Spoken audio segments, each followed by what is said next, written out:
Do you have a jacuzzi spa and you're experiencing an FL fault?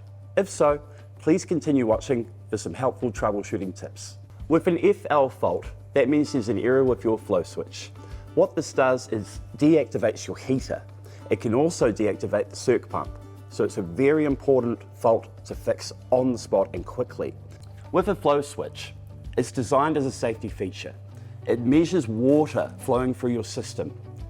If an error occurs, it shuts this off and creates the FL fault. First thing to check is your water level. A good comparison is to make sure that the water level is in between the top jet here and the headrest here. So right now, that is perfect. The second thing you want to check is your filters. First, remove the filter housing.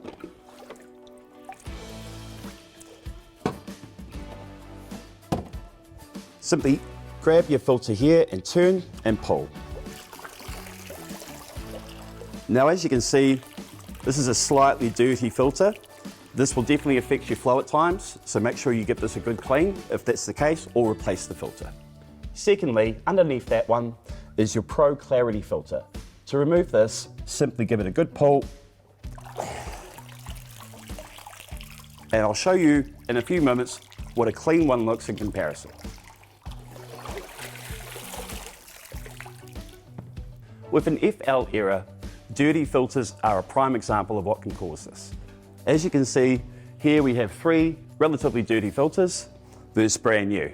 If your filters are dirty, you can give them a clean, but you can only clean these 2. Grab your hose and give it a good clean, and make sure you get in between all of these pleats. The third thing you want to check is that you have bubbles and water movement coming out of your spa. That tells you that there's nothing wrong with your circulation pump, so we can rule that out.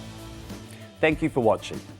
If the troubleshooting I've shown you has not fixed the FL fault on your jacuzzi spa, click the link in the description below to contact your local spa technician.